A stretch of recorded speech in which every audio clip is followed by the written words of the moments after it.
салом бинандагони азиз, навгониҳои тоҷикистону ҷаҳонро дар барномаи ахбори озодӣ пешниҳоди шумо мекунем. имрӯз 23 июн аст ва ҳоло нигоҳе ба унвони чанде аз гузоришҳои барнома.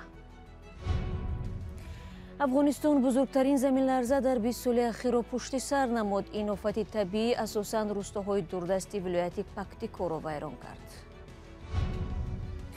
қурби доллари амрикоӣ дар Тоҷикистон то рафт поин меравад, аммо нархҳо ҳамоно дар сатҳи баланд ва устувор боқӣ мондааст. Курси Россия агар чиқа баланд кашид, маҳсулот ҳам қимат мешавад. ва дар Тоҷикистон мавсими таътил сар шуд. ҳазорон муассилин дар лагерҳову садҳо ҳазор кӯдакону наврасони дигар дар орзуи он. Колаке мераванд хабо дар хона бо ягон машғулияти хонагӣ дар мегзаронанд.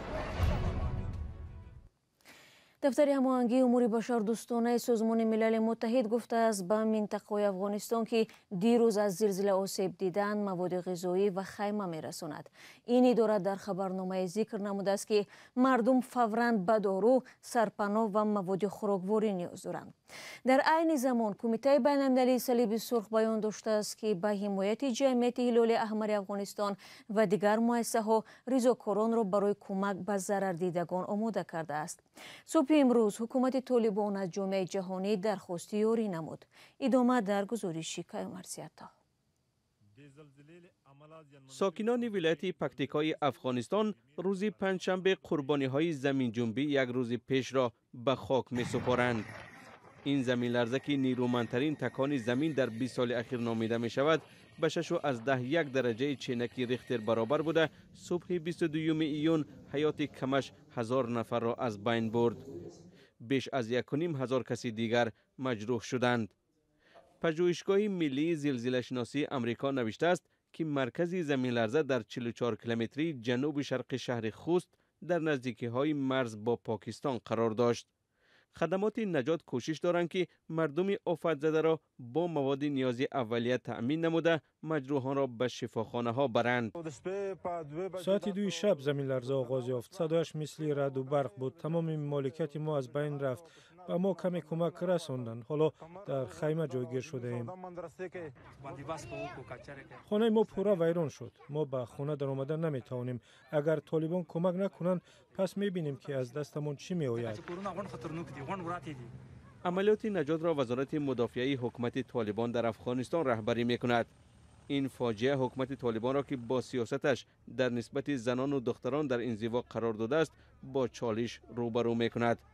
Толибон моҳи августи соли 2021 сари қудрат омада, аз он вақт ба ин тараф бо буҳрони ҷиддии башарӣ мувоҷеҳ мебошанд. рӯзҳои охир қурби доллар дар Тоҷикистон ба таври чашм раз поён ва аммо арзиши рубл баръакс боло рафт. имрӯз дар бонкҳои тиҷоратии Тоҷикистон $100 бо 1000 сомонӣ вазн мешавад, дар ҳоле ки як моҳ қабл $100 ба 1210 сомонӣ баробар буд. қурби 1000 рубли русӣ бошад аз 160 сомонии оғози моҳи май ба 178 сомонӣ расидааст. тағйирот дар бозори асъор бархеҳоро хурсанд ва гурӯҳи дигареро нигарон кардааст. чаро дар гузориши Мулраҷаб Юсуфӣ ва Нигораи Фазлиддин мебинем. تغییرات در این تابلو برخلاف آن چیزی بود که کارشناسان پیش بینی می‌کردند. بعد حمله روسیه به اوکراین و جاری شدن تحریم‌های غربی علیه مسکو، پیش بینی می‌شد که قرب روبل پایان و ارزش دلار بالا می‌رود. در هفته اول جنگ این چیز صورت گرفت، اما بعداً همه چیز به جای خود برگشت. تا آغاز حمله روسیه، بانک‌های تجارتی تاجیکستان 1000 روبل را تا 149 سامانی عوض می‌کردند. اما امروز 1000 روبل روسی با 177 سامانی برابر است. ارزش دلار باشد در برابر سامانی با سرعت پایین آمد. کارشناسان چند عامل را باعث پیش آمدن چنین وضع می‌دانند. از سبب تحریم‌هایی که نسبت روسیه وجود داشت، آنها از شرکت‌های آمریکایی دست کشیدند. افکت زنجیری دلاریزاسیون با وقوع آمد. فعلا بانک‌های تجارتی تاجیکستان محدودیت‌ها برای فروش دلار را قریب که از بین بردند. در چند بانک به ما گفتند بدون محدودیت می‌توانند دلار فروشند. در تاجیکستان همیشه به بالا و پایین شدن قرب دلار توجه دارند، چون هر بار بعد بالا رفتن قرب دلار نرخ‌ها نیز در بازار بالا می‌روند. اما ساکنان میگویند بعد پایین شدن ارزش دلار نرخ پایین نآمد.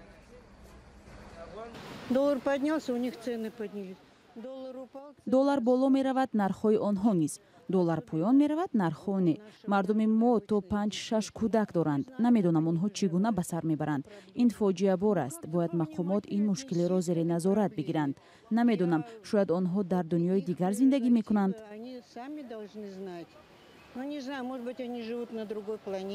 нарх ҳамун нарх боло рафтагӣ пас намешавад. ҳамин агар ҳукумат дида барояд бисёр нағз мешавад. мегӯянд мехоҳӣ гир, намехоҳӣ нагир. ана хел ҷавоб метиҳам. мо одамои камбағал чӣ гӯем? ҷанҷол кунем. ҷанҷол кардан нашавад. маҷбурем ки мехарем. чӯ кунем? фурӯшандаҳо ба ин шикоят розӣ нестанд. шакар, равған ба чанд намуд маҳсулоти колбаса, ҳасибот, сир арзон шуд. 65 буд, 55 шуд. инҷа доллар дига ягон широла бозӣ намекунад. доллар қати мерафти дига ҷо мегирифти. оли доллар қати наметиҳад. оли пули российский қати метиҳад. курси Россия агар чиқа баланд кишид, маҳсулотам қимат мешавад. مسئولین برخی بانک‌های تاجیکستان در صحبت بدون میکروفون گفتند تغییرات در بازار اسعار کشور به وضع روسیه وابسته است. مولا رجب یوسفی، نگاره فضل‌الدین، آزادی دوشنبه.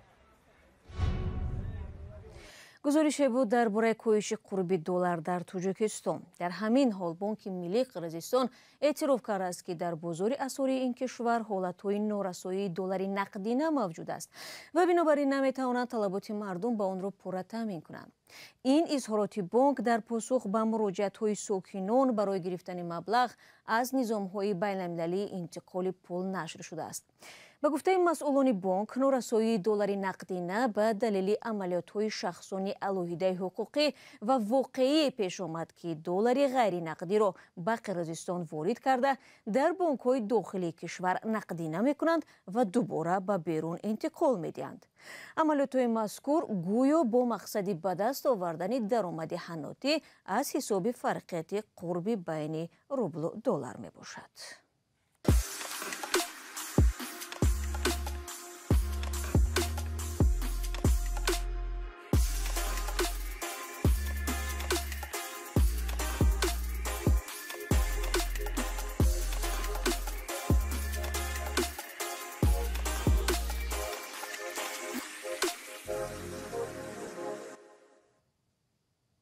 برنامه اخباری آزادی رو ادامه می‌دهم. چند سال به این طرف در تاجیکستان موردهای تجاوز به ناموس کودکان و نابالغان بیشتر رسانه‌ای می‌شود. آزار جنسی کودکان از موضوعهای داغ است که بارها مورد نگرانی کاربران شبکه‌های اجتماعی و هم فعالان جامعه شده است. در پس منظر شکایت‌ها هفته گذشته پارلمان تاجیکستان از سند جانبداری نمود که مجازات را برای اذیت جنسی نابالغان سخت‌تر می‌کند. جزئیات در گزارشی علیشیر ظریفی و شهلای عبدالله. وکیلان مجلس نمایندگان با قبول تغییر و علاوه به کودکس جنایی کشور مجازات برای آزار جنسی کودکان و نابالغان را سنگین‌تر نمودند. تا این دم برای آزار جنسی نابالغان وابسته به بندهای قانون و حالت جنایت از 7 تا 20 سال زندان پیش بینی شده است و در طرح نوی قانون برای چنین عمل تا 25 سال محروم ساختن از آزادی در نظر است. حقوقشناسان آگاه از طرح قانون میگویند به افرادی که دست به آزار جنسی نابالغان میزنند در برابر زندانی شدن شکل دیگری جزا نیز هست. یعنی شخصی که با در صادر کردن این نمود جنایت گناهکار دانسته شده باشد با حکم سود، آن شخص بعد از ادای جزای اساسی یگان نمود فعالیت وابستگی به کودک ندارد. این تغییرات پس از چند حالت پرسر و صدای تجاوز به ناموس نابالغان و دعوت‌ها برای سخت‌تر نمودن جزا صورت گرفت. در مجلس نمایندگان پالاتای پایانی پارلمان تاجیکستان کسی حاضر نشد موضوع را شرح دهد. وکیلان مجلس نمایندگان هنگام قبول این طرح در صحبت‌های رسمی خود هدف چنین تغییرات را پیشگیری از جنایت‌های مربوط به آزار جنسی کودکان و نابالغان عنوان نمودند، ولی کارشناسان بر این نظرند که سخت‌تر نمودن مجازات نمی‌تواند راه حل مسئله شود. احتمالیت زیاد شدن چنین عملهای ناشایسته است. ولی در همین جایهای محرومی از آزادی باید کارها پرزور کرده شود. فهماندهی بهتر و خصلت‌های انسانانه در آنها تشکل داده شود تا اینکه آنها حس کنند که آنها هم مثلا خواهر دارند، مادر دارند. бино ба омори ваколадор оид ба ҳуқуқи кӯдак дар тоҷикистон таи солҳои 2019-2021 дар кишвар 45 мавриди таҷовуз ба номуси ноболиғон сабт шудааст. вале коршиносон бар ин назаранд ки ҳолатҳои озори ҷинсии кӯдакон ё таҷовуз ба номуси онҳо гоҳе пинҳон мемонанд. бинобар ин чунин омор метавонад бештар бошад. алишер зарифӣ, шаълои абдулло, радиои озодии душанбе. мавзӯи навбатии мо низ ба насли наврас дахл дорад. дар тоҷикистон лагерҳои тобистона ба қабули кӯдакону наврасон барои истироҳату фароғат шурӯъ шудааст. иттифоқҳои касаба мегӯяд имсол беш аз 100 000 кӯдак ба лагерҳо фаро гирифта мешаванд, вале боз ҳам садҳо ҳазор кӯдаки дигар ночор таътили тобистонаи худро бо кори саҳро ва кӯмак ба волидон мегузаронанд. сарвинози рӯҳулло ва нигораи фазлиддин мавзӯъро таҳлил карданд. ҳамида модари 6 фарзанд аст ва мегӯяд таътили тобистонаи бачаҳояш мисли даҳҳо ҳамсолонашон дар хона ва бо кӯмак ба волидон сипарӣ мешавад. чун шароити иқтисодии хонавода имкон намедиҳад онҳоро ба лагерҳои тобистона фиристад. шароит несте охи тамо хонада нест нишина бозӣ када ғам дада чикор мекунани чӣ мегем тез мактаб сар шава мактаб рава. лагерҳои тобистона қабули кӯдакону наврасонро барои истироҳату фароғат аз ҳафтаи қабл шурӯъ карданд. қарор аст имсол дар 50 лагерҳои берун аз шаҳрӣ бештар аз 10 000 муҳассилин ба истироҳат фаро гирифта шаванд. аксари ин наврасон тавассути роҳхат аз тарафи коргоҳи волидони худ ба истироҳат меоянд ва дар ин миён ин лагерҳо хонандагони мактаб-интернатҳо аз оилаҳои камбизоат ва наврасони болаёқатро ройгон қабул мекунанд. گویم که سفر آنها به استراحتگاه و بازگشت از جانب خود استراحتگاه ها ماشین ها تشکیل کرده می شود و طریق رایگان برده آورده و راحت ها برای آنها تقسیم کرده می شود. اتفاقی کسبه تاجیکستان که مسئول نظارت از لاگرهای تابستانه مکتب بچه ها است میگوید لاگرهای تابستانه از قبل شرایط نگاهبین کودکان و تامین امنیت آنها را به نظر گرفته است.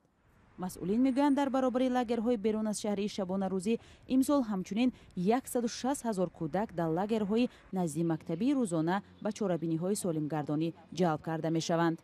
والدان میگویند با توجه به شرایط اقتصادی خانواده و هم وضع لاگرها کودکانشان را به این مکانها میفرستند. امسال هم خیلی نگاه کردیم کدامش که خصوصیه شخصیه بسیار قیمتی بده. برای ما هر سال بردن نمیتونم نه که میدونم که در هر یک مکتب امو مکتب را وابسته کردگی الان خیلی وای دارن که شرایطش با کمتر وای خوبتر نیست. در اونجا مثلا بله بله. به نظر می رسد که سالهای اخیر دوباره میل والدان برای استراحت کودکان در استراحتگاه افزوده است و اکثریت میخواهند فرزندانشان در شرایط خوب استراحت کنند. 2 سال شد کرانتین نرفتن، سال پیش میرفتن ورزش میرفتن. کلا که میروان خب بود خونه با یکم مشغولیت خانگی در میگذرونن. چند سال پیش استراحت در لاگرها به خوانندگان از خانواده‌های ثروتمند دست میداد، اما حالا به گفته مسئولان حکومت به خوانندگان از عائله‌های نیازمند نیز امتیازی بیشتر فراهم آورده است، ولی باز هم از میان صدها هزار محصلی که عمدتاً هزاران نفر امکان استراحت پیدا میکنند، بقیه از صدها هزار کودک تاجیک تابستانی گرم را در خانه، در کوچه یا با کمک به والدانشان در صحرا پشت سر میکنند. پلیس شهر ترکمنبوشی ولایت بالکان ترکمنستان نظارت رانندگی زنها را پرزور کرده است. نوزیران روی این شهر به عنوان راننده را بازداشته با بهانه‌های گوناگون حجت رانندگی آنها را میگیرند و ماشین‌هایشان را به توقفگاه‌های جریمه‌ای میبرند. تفصیلات در سامانه ما گذاشته شده است. این آخرین خبر در برنامه امروز بود. خبرگزاری‌های بیشتر از این را میتوانید در وبسایت و صفحه‌های رادیو آزادی در فیسبوک و اینستاگرام پیدا کنید. تشکر برای همراهی و تا برنامه فردا خود را احتیاط کنید. از آن وقت نگهدار.